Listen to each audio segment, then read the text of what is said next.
Bienvenue sur Green Cash, le podcast qui explore les coulisses de l'investissement dans la climate tech. Ici, on parle impact et profit, défis climatiques et innovation, mais surtout des hommes et des femmes qui financent par leur choix d'investissement un avenir durable. Parce que comprendre la finance à impact, c'est poser les bonnes questions à celles et ceux qui la font. Parce que allier rentabilité et impact positif, c'est possible. Parce que la climate tech, vue du côté des investisseurs, mérite d'être décryptée. Je suis Marine Goldenberg et chaque semaine, je donne la parole à un investisseur engagé qui partage son parcours, sa vision et ses conseils.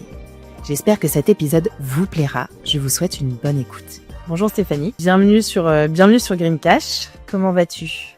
Ça va et toi ? Bah écoute, super. Merci de m'accueillir. Je suis ravie de t'avoir ici avec nous. Alors, Stéphanie fait partie de cette personne avec qui le courant passe instantanément. Le genre de rencontre qui donne envie de s'installer en terrasse, un bon verre de vin à la main pour refaire le monde. Ou du moins, échanger sur le secteur de la viticulture innovante et durable. Car oui, Stéphanie est une référence en matière de vini-vititech, un sous-secteur de l'agtech qui sent bon le terroir, et que je vois un peu comme le bon vivant de la tech. Mais attention, derrière cette passion pour l'innovation viticole, il y a aussi un cerveau affûté, passé par la cybersécurité. Stéphanie peut donc vous expliquer les enjeux de la protection des données tout en vous recommandant un excellent millésime. Une double compétence rare et précieuse. Aujourd'hui, on va parler agtech, wentech, vinitech et vititech et leurs différences, mais aussi de parité dans l'investissement. Bref, un échange riche et structuré, comme un grand cru. C'est joli. Merci. Eh ben, bienvenue Stéphanie. Pour démarrer cette interview, Stéphanie, est-ce que tu peux te présenter et peut-être nous présenter aussi un petit peu ton parcours et ce qui t'anime? Donc, moi, je suis Stéphanie Hélard. Je suis directrice d'investissement chez Demeter et j'ai un parcours assez classique financier. Donc, j'ai fait mes études en finance et puis je suis très vite tombée dans le venture capital et le private equity. J'ai eu la chance d'être recrutée sur mon tout premier stage sans trop savoir ce que c'était d'ailleurs. Par hasard ou c'était ce que tu avais envie de faire? À l'époque, quand je faisais mes études en finance, les fonds d'investissement étaient peut-être moins connus chez les jeunes parce qu'ils embauchaient moins jeunes. Il fallait avoir fait tout un parcours audit, M&A. C'était pas le job accessible en sortie d'études. Et en fait, coup de chance, un peu de réseau, un CV qui est passé, et puis je me suis gagnée ensuite en entretien et j'ai atterri dans un fonds chez lequel j'ai ensuite bossé pendant 8 ans, qui était ACE Management. Donc ça, c'était mon premier stage. Ensuite, j'ai fait des petits tours dans diverses professions en finance, notamment en TS. Transaction Services, donc c'est des auditeurs financiers qui accompagnent les due diligence de notre métier, nous, côté investisseurs, quand on veut investir dans une boîte. Et donc voilà, derrière, je suis retournée à mes tout premiers amours, puisqu'en sortie d'études, pour la petite anecdote, j'avais postulé à des trucs en VIE, en leverage finance, en une autre vie vers laquelle je me dirigeais. J'avais pas pensé à postuler chez mes anciens employeurs de stage, parce que personne n'embauchait de junior à l'époque. Et puis j'ai un coup de fil de mon ancien boss qui me dit qu'est-ce que tu fais alors? Je vais partir en Allemagne faire du leverage finance dans une grande banque. Ah bon, mais et pourquoi t'as pas candidaté chez nous? Je savais pas que vous preniez. Mais si, viens, t'es dispo lundi? Ok, voilà. Donc pour la petite anecdote, j'ai démarré comme ça. Je suis retournée chez ACE Management et j'y suis restée longtemps sur des thématiques, tu le disais tout à l'heure, de cybersécurité, défense, aéronautique. Et puis ensuite, j'ai été mutée à Bordeaux pour ouvrir le bureau bordelais d'ACE et ensuite j'ai été recrutée par Demeter quand ils lançaient notre fonds VitiRev dédié à la viticulture durable. Bon, je te parlerai peut-être tout à l'heure. Ok. Et donc, tu es arrivé donc, d'entrée de jeu, tu as commencé à t'occuper de ce fonds spécialisé sur la viticulture. Oui. Parce que tu avais une appétence, si je peux le dire comme ça, particulière pour le domaine viticole ou c'était l'opportunité? Française et bonne vivante, j'ai toujours une appétence, bien sûr. Mais non, chez Demeter, on construit beaucoup des équipes mixtes. Donc, on avait un autre directeur d'investissement qui, lui, a plutôt un profil agtech, agri. Et puis, moi qui apportais l'expérience et la compétence financière de l'investissement, puisqu'à ce moment-là, j'avais quand même 7 ans d'expérience dans ce métier. Ok. Et est-ce que tu peux donc nous raconter un petit peu ce qui t'anime en fait peut-être dans ce métier? Donc après, on aura l'occasion de parler plus spécifiquement du domaine dans lequel tu exerces aujourd'hui. Mais dans le métier d'investisseur, en quoi comment tu te l'es approprié, comment tu as infusé tes valeurs, comment tu structures ta vie entre ce métier extrêmement demandeur qu'est l'investissement et ta vie personnelle. C'est un métier qui est honnêtement passionnant, hyper intense, intellectuellement, challenging. On apprend encore tous les jours, même après 10 ans d'expérience.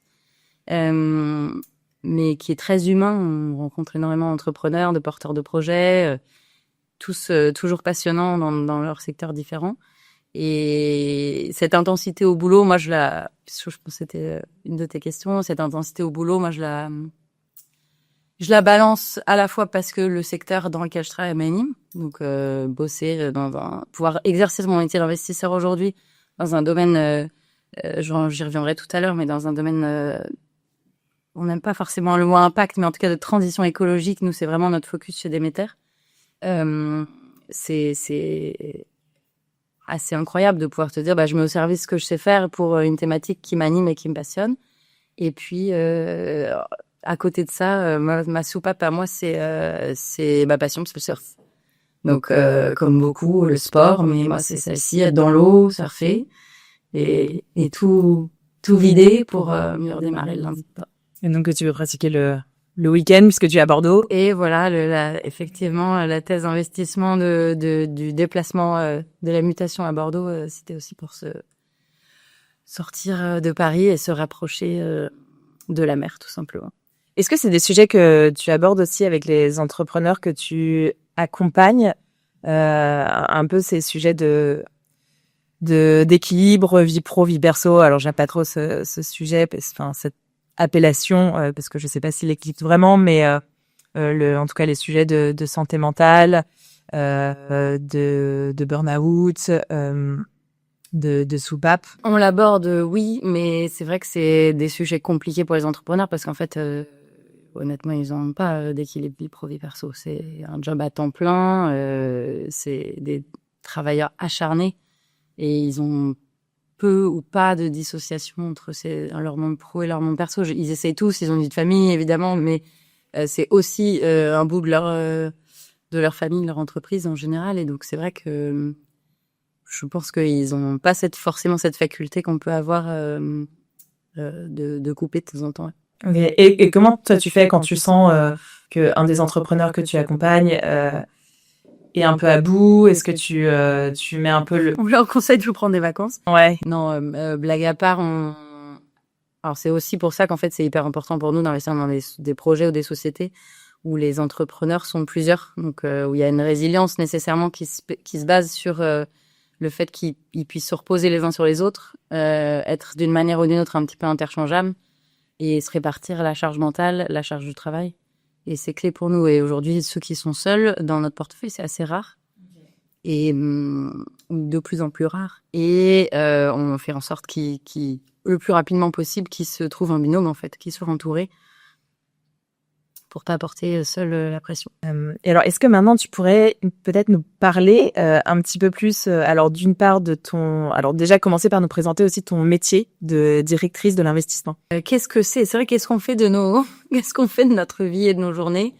C'est aussi ce qui fait de ce métier un métier hyper enrichissant, c'est que c'est hyper varié.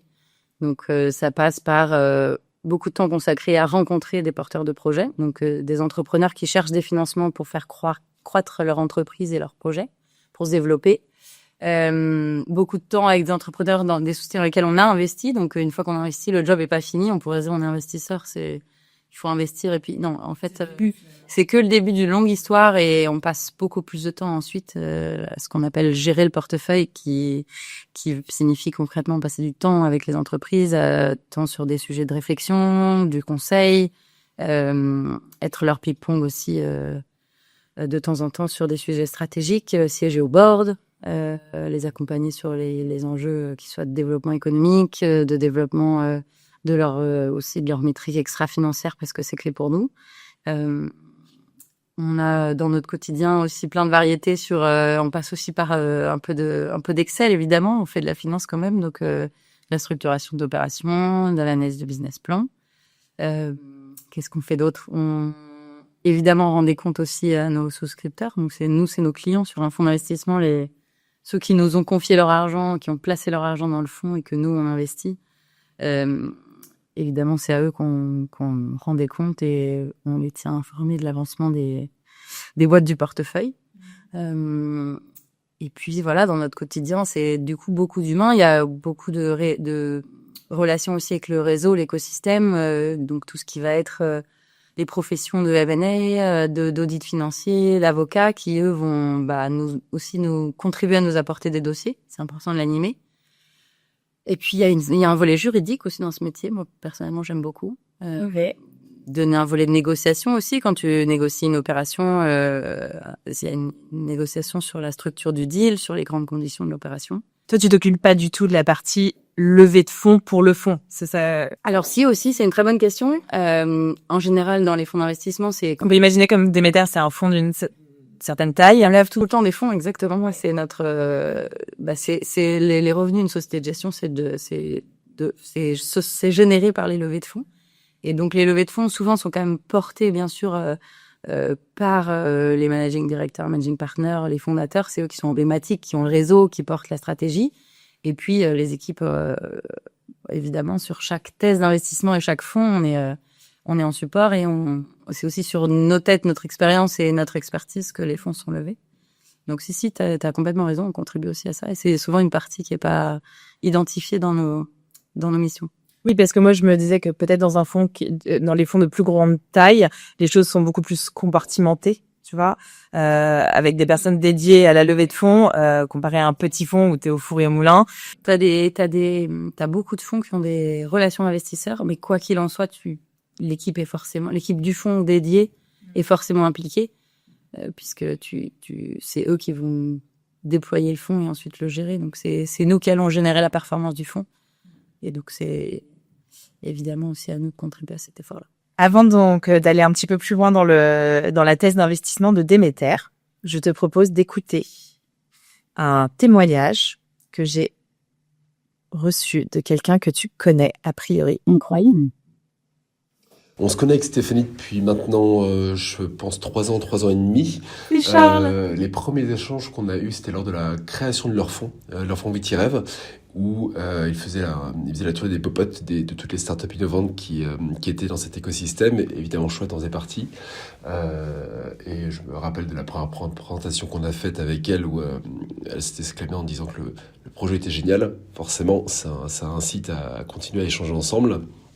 C'est ce qui s'est passé, puisque depuis maintenant 2 ans et demi, Stéphanie est board member de Chouette et investisseur. Ce que j'aime beaucoup avec Stéphanie, c'est que c'est un investisseur engagé dans le projet Chouette. C'est quelqu'un qui n'hésite pas à se retrousser les manches pour nous aider autant que possible sur tout sujet, qui peut être des prises de contact parfois, qui peut être des avis, des recommandations, des retours du terrain qu'elle peut avoir sur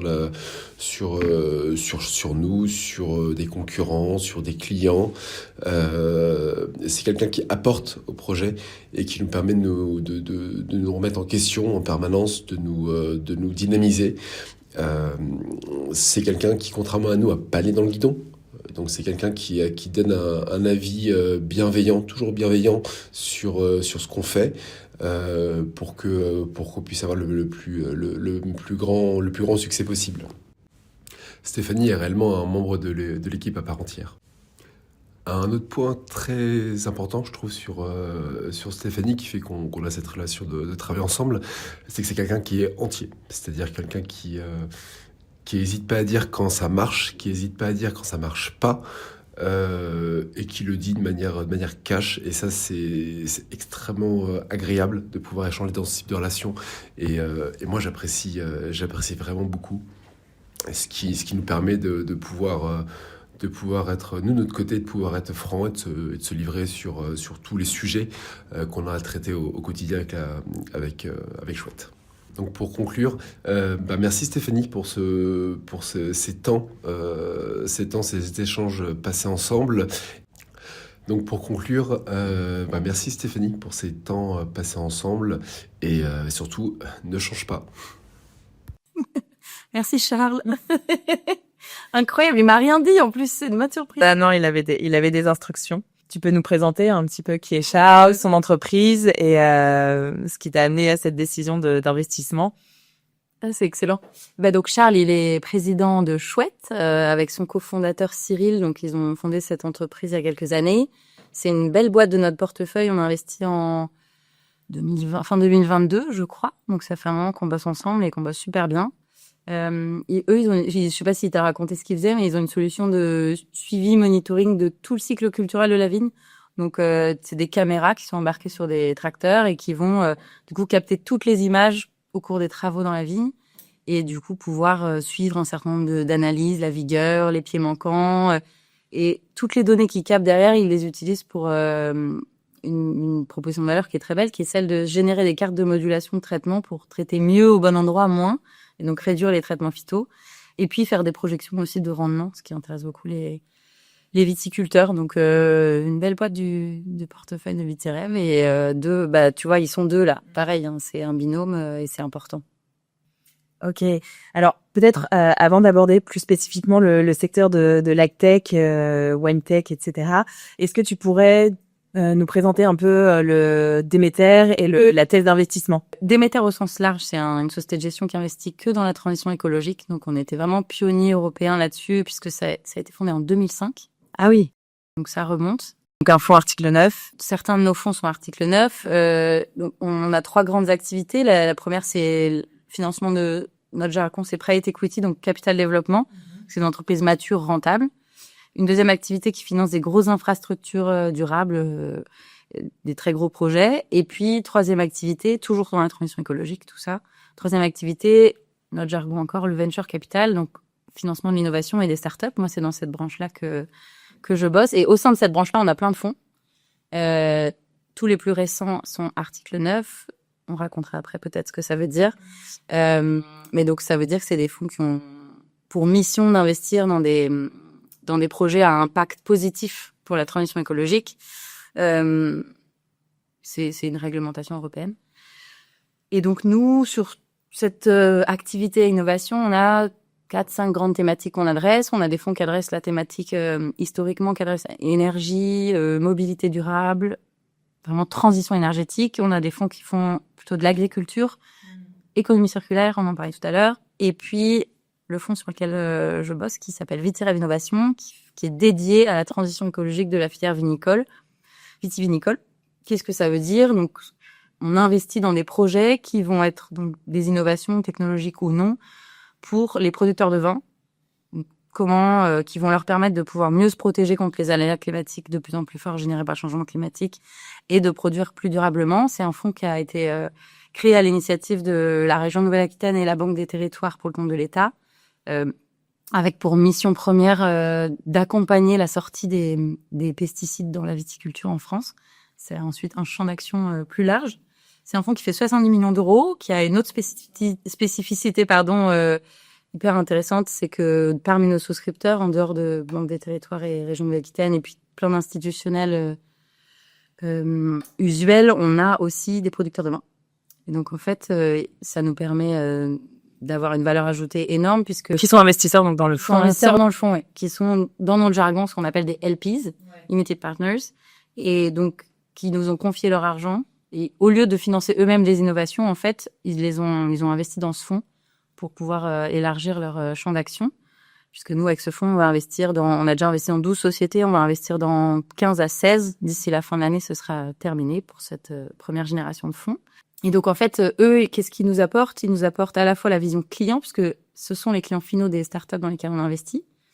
Donc, ils peuvent nous donner un avis sur la technique, sur le positionnement de prix. Cette techno, elle fonctionne, elle est géniale. Celle-là, je veux l'essayer. Ça répond vraiment à mon besoin. Ça, pas du tout. Le prix, c'est beaucoup trop cher. Je payerai jamais ça, etc., etc. Une fois qu'on a investi ensuite, c'est des leviers extrêmement positifs et qu'on actionne systématiquement de mise en relation au plus haut niveau au sein de ces propriétés pour qu'ils deviennent des clients des sociétés dans lesquelles on a investi. Et on a en plus des très très beaux noms de la viticulture française qui sont nos souscripteurs. Donc ça crée une espèce de boucle et de cercle vertueux qui est hyper positif. Ces producteurs qui sont dans le fond et qui pourraient être intéressés par les solutions, ils deviennent clients a posteriori. Ouais. D'accord. Alors pas forcément, il n'y a pas d'engagement de tout. Bien sûr. Non. Et ils peuvent le devenir avant aussi. Le hasard fait que certains de nos souscripteurs, par exemple, sont clients de certaines solutions. Ils nous disent, attendez, nous, on a essayé ça, c'est chez nous, ça marche super bien. Regardez s'ils ont besoin de financement, parce que c'est pas parce que une start-up a une super techno dans la WineTech qu'elle a forcément besoin de financement. Mais est-ce qu'elle a besoin de financement? Est-ce que son projet est viable? Et après, vous faites votre travail d'investisseur, bien sûr. Mais ça peut être dans les deux sens, t'as raison. Oui, parce que maintenant, on parle beaucoup, tu sais, des off-take agreements où des entreprises investissent en amont d'une solution. Et du coup, je me demandais si c'était quelque chose qui était déjà en glace. En théorie, si on investit dans une société de secteur, c'est que l'ensemble de nos souscripteurs qu'on consulte évidemment avant et avec qui on échange énormément et qui nous apportent beaucoup, bah, ils nous ont dit c'est super, c'est génial, foncez. Et donc évidemment derrière, s'ils les connaissaient pas, ils ont envie au moins de les rencontrer, d'essayer. Certains, ça n'adressera pas leurs problématiques, mais il y en aura au moins quelques-uns qui auront pour qui ça répond à un besoin clé. Eh ben, écoute, hyper intéressant. Et alors, du coup, peut-être que maintenant, tu peux nous expliquer, parce que c'est vrai que quand on a échangé en amont de cet entretien, moi, j'avais tendance à parler de la WineTech pour englober finalement toutes ces technologies. Et donc, toi, tu m'expliquais que vous faisiez quand même une distinction, que finalement, il existe, alors, que la WineTech, qui a l'AgTech, et que là-dedans, on met la WineTech, la ViniTech, VitiTech. Est-ce que tu pourrais nous définir un petit peu tout ça? On est précurseurs et on est peu nombreux sur ce secteur, donc les terminologies sont pas forcément figées. Il y a une notion de WineTech qui s'est créée parce que c'est aussi un groupement à l'échelle nationale, un regroupement d'entreprises innovantes sur ce secteur. Nous, on aime bien parler de secteur vitivini au sens plus large, d'investissement dans ce secteur-là, parce que WineTech, ça a un focus vraiment vin, et donc souvent plutôt peut-être sur les entreprises qui vont être positionnées plutôt sur des expériences de consommation, sur la fin de la chaîne de valeur. Et nous, on intervient vraiment dès l'amont, c'est-à-dire qu'on a la capacité de regarder, d'investir dans des dossiers qui vont travailler sur des alternatives aux intrants. On a investi dans des biocontrôles, des biostimulants. On peut regarder des sujets qui vont concerner la terre, qui vont concerner le végétal, qui vont être très agtech comme ceux dont on parlait là sur Chouette, qui vont protéger aussi les vignes. Donc, on a notamment une de nos boîtes qui s'appelle Vititunnel, qui est un petit dispositif qui vient se déployer au-dessus des vignes pour les protéger des intempéries. Et puis derrière, on peut aller aussi au chai. On a des sociétés qui sont dans l'optimisation, des sujets d'optimisation et de suivi, de monitoring de la fermentation, du CO2 fermentaire. Voilà, on vient tout au long de la chaîne de valeur et on va jusqu'à le réemploi de bouteilles de verre, où là, on a investi dans une société qui s'appelle Bout à Bout et qui réanime la filière du réemploi du verre, donc réemploi par opposition au recyclage, par opposition, alternative au recyclage, donc pour relancer concrètement la consigne. Parce que quand tu laves, plutôt que de recycler le verre, t'es sur des économies d'horizon environ 80% sur la consommation énergétique, sur les émissions de CO2, et t'es autour des 50% sur l'économie d'eau. Donc c'est quand toi, de ton prisme producteur de boissons et producteur de vin, si tu veux réduire notamment ton empreinte carbone, c'est pas idiot de commencer par la bouteille. Donc, on a pris aussi la chaîne de valeur par ce prisme-là. Donc, on couvre vraiment tout du long, mais on s'arrête en revanche avant la partie plus consommation. C'est un petit peu là ce que j'évoquais au début. Le producteur de vin va être vraiment le client final des solutions qu'on finance. Ok. Et alors, moi, du coup, j'aurais deux questions par rapport à ça. Donc là, je dirais que j'aurais une question déjà sur la partie impact. Alors, je sais que tu aimes pas trop forcément ce... Non, pardon, c'est pas que en fait, impact, ça englobe au sens large. Tu peux avoir l'impact aussi social, économique, solidaire. Il y a plein de fonds qui sont hyper performants et engagés là-dessus. Nous, on se cantonne sur un petit bout, qui est la partie environnementale. En fait, ma question, c'était surtout, alors, moi, j'ai regardé un petit peu ce que représentaient finalement les émissions de gaz à effet de serre de la viniviticulture proportionnellement à l'agriculture en général. Donc, c'est pas énorme, hein, parce qu'il semblerait que ce soit à plus ou moins 3%. Alors, effectivement, il y a des enjeux de pollution des sols, d'érosion. Est-ce que toi, tu as alors soit des chiffres à nous partager à ce niveau-là, et quelles sont vos ambitions en termes En termes d'impact, est-ce que c'est une ambition de réduction des émissions de CO2, alors de les éviter, de les absorber? Quels sont vos KPI à ce niveau-là et comment est-ce que vous les mesurez, vous, au niveau des entreprises de votre portefeuille? Très bonne question. Sur le volet viticulture, on a vraiment une approche et c'est aussi lié à l'origine du fonds Vitirêv et donc, comme je le mentionnais, la Banque des Territoires et la région de Nouvelle-Aquitaine, on a un focus vraiment intrant et biodiversité. Et donc, effectivement, ça représente une faible partie sur les émissions carbone, la viticulture dans l'agriculture. En revanche, ça représente une très grosse partie sur le volet intrant chimique. Et donc, la mission qu'on a, elle est quand même avec un focus important là-dessus. Et donc, nous, on a sur ce fonds un mécanisme on appelle des due deals d'impact. Donc, en amont de l'investissement, de la même manière qu'on va faire des due deals financières, RH, juridiques, etc., on fait ce qu'on appelle une due deal d'impact.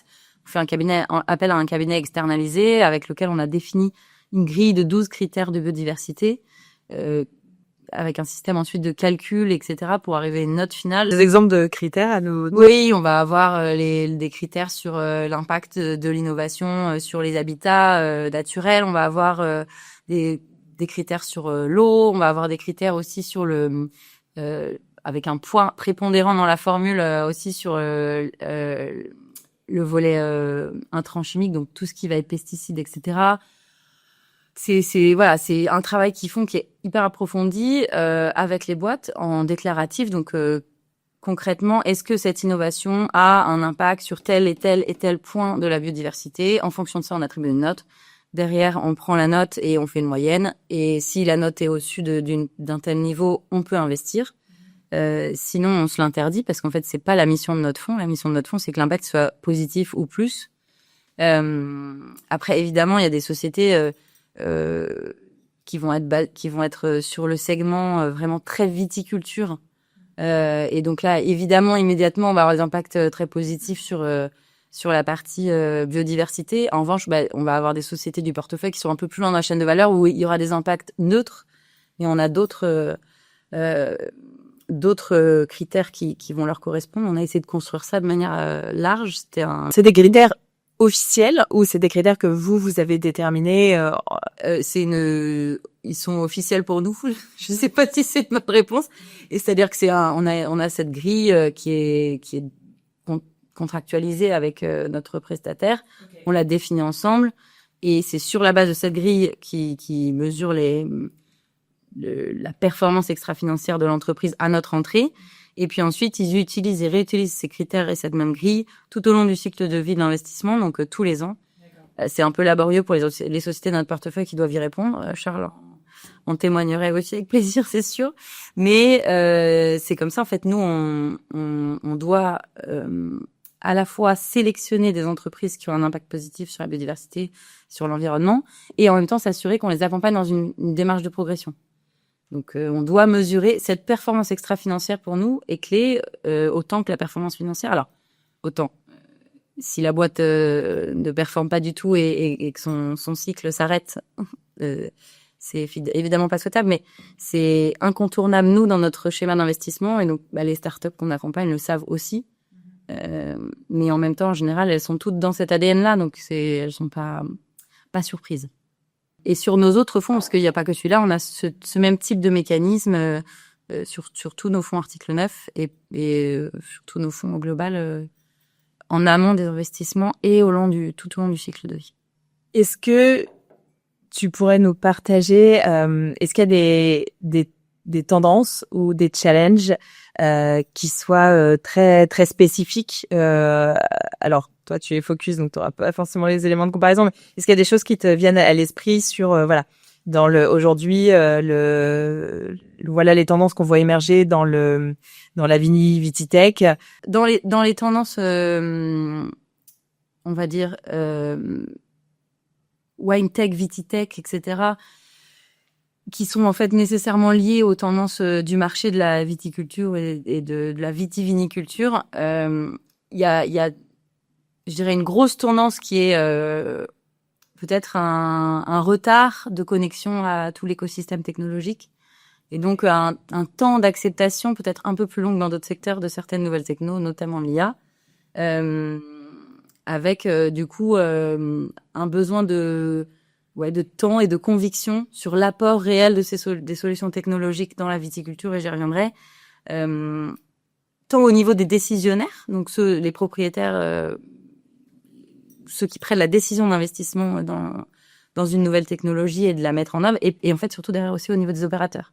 Il faut que une techno, pour marcher dans l'agtech et dans la viticulture, dans l'agriculture et dans la viticulture, il va falloir qu'elle soit aussi adoptée par les opérateurs. Et si elle ne l'est pas, en fait, elle a beau résoudre tous les problèmes, avoir le meilleur ROI du monde, ça ne fonctionnera pas.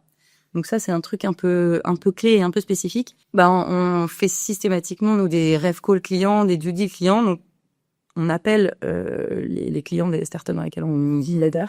Ouais. Pour savoir ce qu'ils pensent de la solution et comment est-ce qu'elle est acceptée dans leurs équipes et quel apport, et ça, pour le coup, je pense que tous les fonds d'investissement font ça dans tous les secteurs, mais c'est vrai que nous, il y a un côté usage qui est hyper important. Et il faut pas que la technologie soit perçue comme un outil de surveillance ou de flicage, mais vraiment comme un outil qui va simplifier la vie à toutes les étapes de la chaîne de valeur et à tous les échelons des opérateurs agricoles.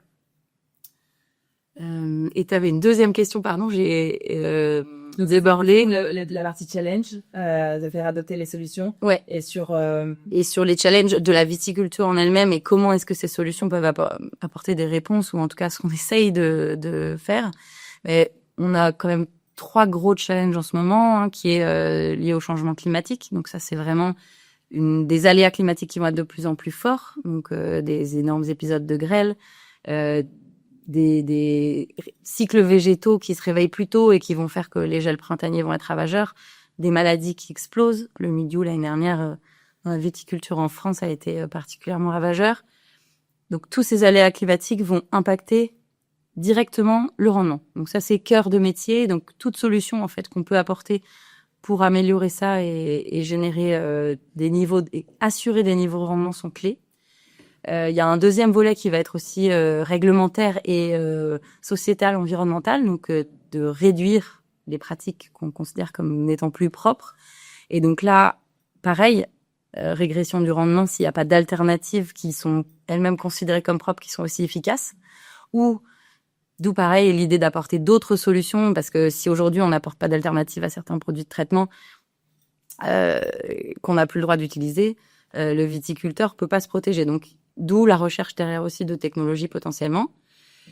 Et puis, il y a un gros problème de la filière également, et ça, c'est vraiment spécifique à la viticulture, ça va être la baisse de consommation. On consomme moins de vin dans le monde, on le voit peut-être pas de notre petit prisme français, mais vraiment une grosse baisse de la consommation de vin dans le monde, de l'ordre de 20%, et c'est... Ah oui, c'est important. Une tendance internationale à la baisse de consommation sur les générations plus jeunes. Alors, je sais plus si on est millennials ou Z, enfin, mais ceux d'après, ils boivent vraiment beaucoup moins d'alcool. Et le vin en particulier a été remplacé par des alcools peut-être moins forts comme la bière qui a rattrapé ou surpassé le vin dans beaucoup de géographies. Donc, il va y avoir la question de comment est-ce qu'on trouve des alternatives aussi à ça. Donc, nous, les startups dans lesquelles on investit, ce qu'on voit, ce qu'elles peuvent faire et ce qu'elles peuvent apporter, ça va être sur le volet changement climatique, ça va être d'autres types de protections. J'évoquais des protections physiques tout à l'heure. Il va y avoir une autre dimension qui est clé, et c'est exactement ce que fait Chouette pour le coup, c'est d'apporter un grand niveau de précision, donc rentrer dans l'agriculture de précision pour compenser la baisse d'efficacité de produits plus propres, pour compenser justement tous ces aléas climatiques et pouvoir vraiment cibler l'ensemble des travaux qu'on va apporter dans la vigne. Et puis, sur le volet baisse de la consommation, là, malheureusement, il faut aller chercher en dehors encore de tout ça. Et il y a à la fois une recherche, du coup, sur la partie consommateur qui reste attirante. Il y a une recherche indéniable du bio, du propre, du clean, de la transparence. Donc, nous, on a une société qui s'appelle OE, qui, eux, font ça. Ils ont créé leur propre marque en tout point, portant en tout point les meilleures pratiques que tu peux avoir à chaque niveau de la chaîne de valeur. Donc ça, c'est assez impressionnant. Et ça va être ces marques-là ou ces vignerons, ces producteurs qui mettent en œuvre ces pratiques-là et qui en plus sont transparents à leur sujet, qui vont, à notre sens en tout cas, pouvoir survivre et continuer à fidéliser une clientèle. Et puis, il y a aussi aller sur d'autres types de boissons ou des sujets de désalcoolisation. Donc, nous, on explore beaucoup ça aussi en ce moment. De te dire, bah voilà, le vin aujourd'hui, déjà, ce qui est produit actuellement est de plus en plus alcoolisé avec l'augmentation des températures. Les vins californiens, notamment, peuvent sortir à 16, 17 degrés d'alcool. Et en France, c'est aussi une tendance qu'on voit apparaître avec une augmentation du degré d'alcool. Combinée à une baisse de la consommation d'alcool, tu vois le problème. Donc, il y a aussi ce sujet d'exploration des sujets de désalcoolisation partielle ou totale. Comment faire un vin moins ou pas alcoolisé qui va pouvoir t'apporter le même niveau de satisfaction en termes de gustatif, d'arôme, d'accords mets et vins, enfin tout ce qu'on on associe à la consommation de vin en France. Les entreprises dans lesquelles vous investissez sont essentiellement françaises. Bon, j'imagine avec une vocation quand même assez internationalisée. La France, alors, est-ce qu'on est encore un leader vraiment mondial du vin? Je sais pas, je pense qu'on aime à le croire. Si, quand même. Parce que moi, j'ai vécu en Afrique du Sud où il y a une très grosse culture du vin. J'ai vécu aussi au Portugal où ils font l'excellent vin. France, Espagne, quand même. Quand même, d'accord. Et alors, dans ce segment wine tech, est-ce qu'on est aussi bien positionné avec des entreprises leaders sur le marché? C'est une très bonne question et effectivement, nous, c'est quand même une question importante pour nous parce que notre fonds, il est positionné en France. On peut investir dans toute l'Europe et on peut éventuellement, sur des coups de cœur, demander des dérogations pour aller ailleurs. Ce qu'on voit, nous, sur le split de notre deal flow, c'est qu'on a globalement 70-80% en France et le reste à l'international. Alors, on est positionné en France, donc évidemment, on n'a pas le même accès au deal flow international, mais on l'accueille et on le cherche. Et on a des partenaires, il y a d'autres structures d'investissement qui sont sur ce sujet wine tech, notamment Xinomavro, qui est un partenaire avec qui on bosse super bien. Et eux, ils ont un prisme beaucoup plus international. Et ils nous le confirment. Le gros du deal flow, purement viti, est en France et en Europe. Et puis malgré le développement de la filière dans d'autres géographies, l'origine du vin, il est quand même là. Et donc il y a un côté prestige aussi, c'est-à-dire que même des startups qui sont en Australie, en Nouvelle-Zélande, en Californie, vont vouloir aller rechercher des références clients et donc s'implanter en Europe pour pouvoir dire je suis client, telle ou telle propriété française est cliente de ma solution. Elle a une renommée internationale, ça me donne un gage de qualité. Et donc, c'est aussi quelque chose que les startups étrangères recherchent et donc viennent d'une manière ou d'une autre ouvrir un bureau en France souvent. Ok, très bien. Alors, maintenant, j'aimerais qu'on change un peu de sujet. Alors, tu as travaillé dans la cybersécurité, dans l'agtech, je dirais des secteurs qui peuvent quand même historiquement être des milieux plutôt masculins. Comme beaucoup d'autres, mais qui peut-être aujourd'hui le sont encore. Et du coup, ça m'amène au sujet de être une femme investisseur dans la tech. Tu sais qu'aussi le sujet de la parité est quelque chose qui me tient à cœur. Et du coup, j'avais envie un peu d'avoir ton avis à toi dans ton parcours. Comment c'est d'être une femme investisseur? Comment est-ce que tu sens que ça a évolué? Je pense que ça fait une dizaine d'années que tu travailles. Ouais, moi, je n'y pas. Ouais, disons les choses. Et voilà, quel est un peu ton ressenti par rapport à ton parcours? Voilà, si tu veux partager. Non, avec plaisir. Écoute, après c'est avec mon prisme et mon expérience à moi et sans porter de jugement par ailleurs, mais c'est vrai que alors. Depuis, en tout cas, quelques années, ce que je constate, c'est que, en tant que femme, dans l'investissement, que ce soit avec le reste des équipes, que ce soit avec les entrepreneurs, etc., moi, j'ai la sensation d'être beaucoup plus écoutée. Alors, je sais pas si c'est parce que j'ai vieilli. Je sais pas si c'est parce que, du coup, j'ai gagné énormément d'expérience et que j'ai une légitimité qui est un petit peu là d'elle-même.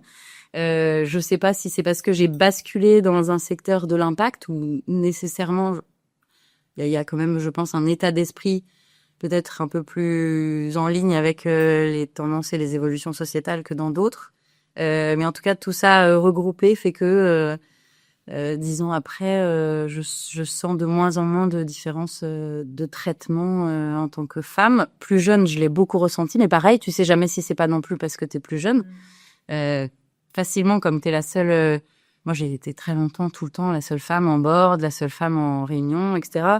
Et donc c'est vrai qu'en plus quand on est une jeune femme, on se retrouve souvent, on est dans une double minorité.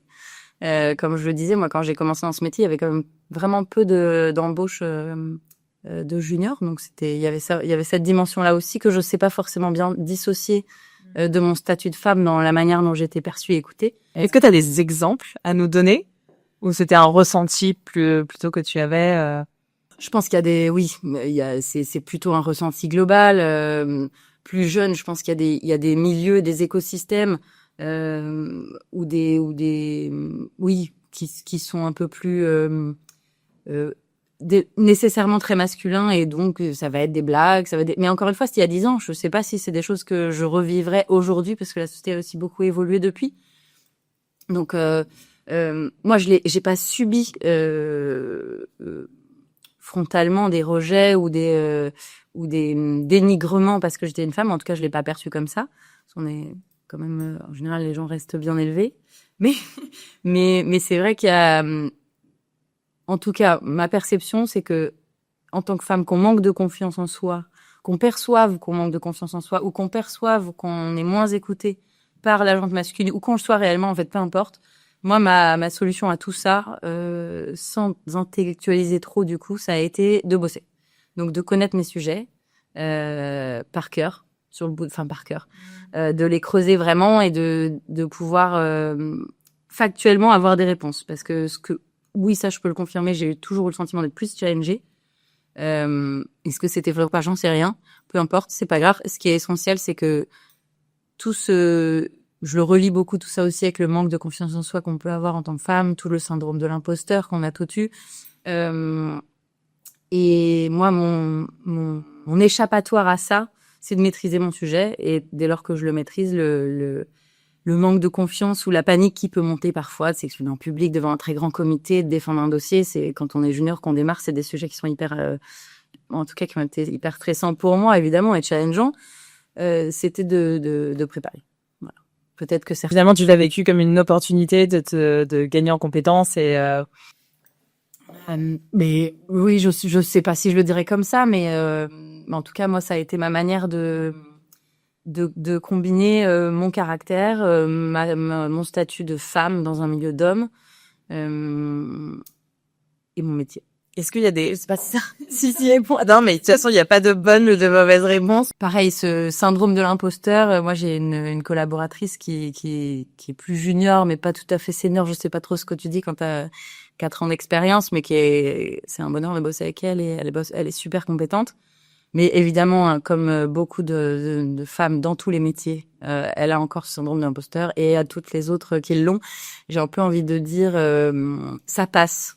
Voilà, ça passe. Moi, ça a pris beaucoup de temps. Je pense que ça a bien pris 7-8 ans.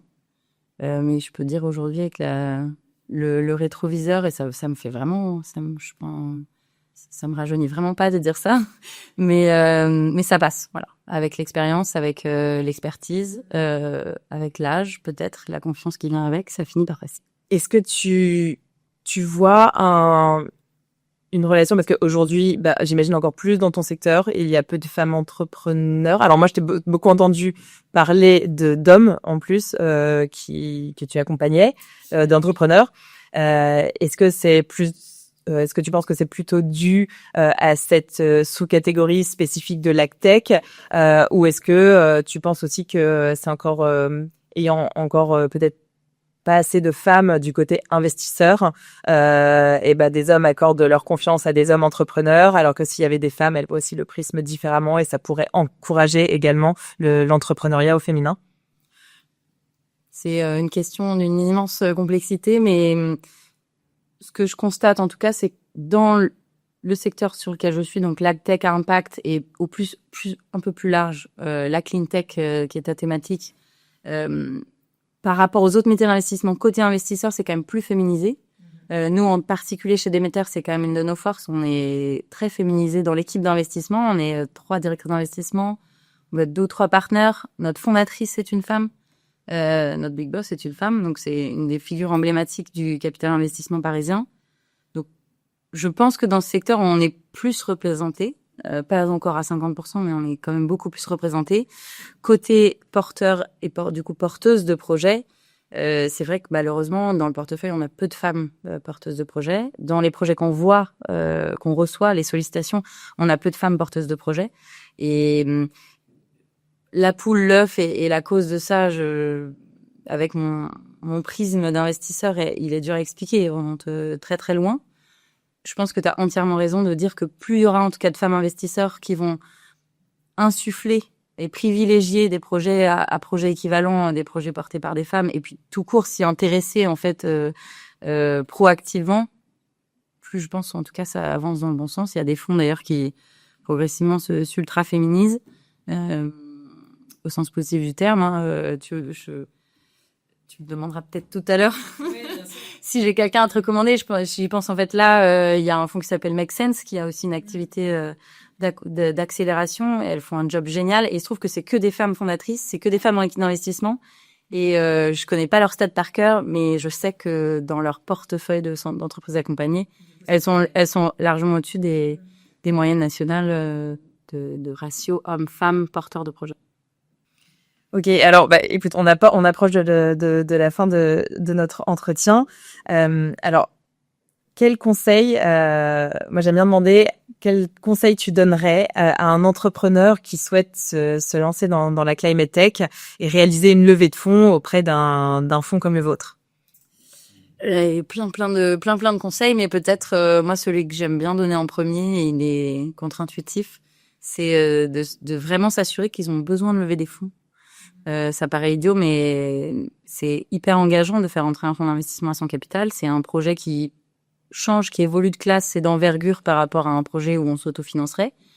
Donc, et c'est aussi très structurant en termes de détention du capital, de temps, de reporting. On apporte beaucoup de positifs aussi, comme Charles a pu le dire, mais c'est un mariage qui est très structurant, vraiment. Et donc, il faut être sûr qu'on a vraiment ce besoin, que ce besoin, il est hyper bien calibré. Pas aller lever, alors ça se fait moins ces derniers temps avec dans le contexte actuel, mais pas aller lever 5 ou 10 millions pour se dire ça va me donner de la visibilité alors que j'en ai pas besoin. J'ai encore reçu pas plus tard qu'il y a quelques jours un BP avec une levée de fonds à 5 millions et en fait ils ont pas besoin d'autant, ils ont besoin que de moins. Donc je pense que dans la préparation, dans la genèse du projet de levée de fonds, il y a quand même vraiment cette question-là fondamentale à se poser. Et puis derrière, c'est bien s'entourer, avoir une équipe qui va être capable de gérer ce projet de levée de fonds. Si en interne on n'a pas les ressources, il faut aller se faire aider. C'est le métier c'est bizarre dit comme ça, se faire aider, se faire accompagner.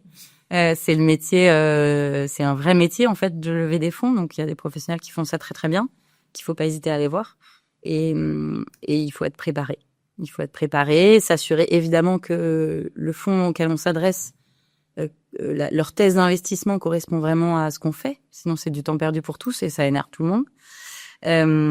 Et puis c'est vrai que les start-upers qui réussissent le mieux à lever des fonds rapidement, c'est aussi ceux qui ont tissé un réseau d'investisseurs en amont d'avoir réellement besoin de lever des fonds.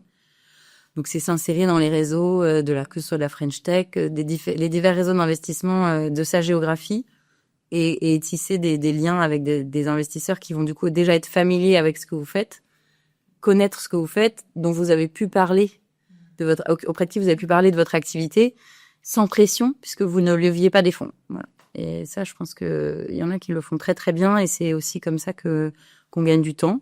Pareil, en étant aussi connu et un peu connecté avec les métiers de leveur de fonds, les boutiques M&A. Je pense que c'est toujours un plus au départ. Ça remplace pas la qualité du projet, la structuration, la profondeur du marché, le besoin. Est-ce que la techno répond à un besoin? C'est quand même ça la clé. Et l'ultime clé, est-ce que l'équipe est capable de porter ce projet-là? Tout ce que j'ai dit précédemment n'efface pas ça, mais c'est des bons prérequis pour se lancer en tout cas. Et quel conseil donnerais-tu à une jeune femme ou un jeune homme qui souhaite se lancer dans l'investissement et donc particulièrement dans l'investissement à impact? Je pense identifier les thématiques de l'impact qui les intéressent et qui les passionnent. On apprend son métier d'investisseur sur tous les secteurs et c'est toujours passionnant en soi ce métier d'investisseur, mais je pense que c'est un peu il y a un plus si on choisit un secteur avec lequel on a une forte appétence et sur lequel on va un petit peu se spécialiser pousser son niveau de connaissance et donc d'expertise. Et alors, est-ce qu'il y a une personnalité, une ou plusieurs, que ce soit dans le secteur de l'investissement ou pas, qui inspire ton engagement et ton parcours? Personnalité, je sais pas. C'est un peu biaisé, mais c'est vrai que avoir une femme fondatrice, moi, de mon fonds d'investissement, c'est une des raisons aussi pour lesquelles j'ai rejoint Demeter. Elles sont peu nombreuses sur la place parisienne ou à l'échelle nationale. Donc, c'est quand même une grande fierté. Et puis, oui, c'est déjà pas mal comme réponse. Ah, tu peux nous partager son nom?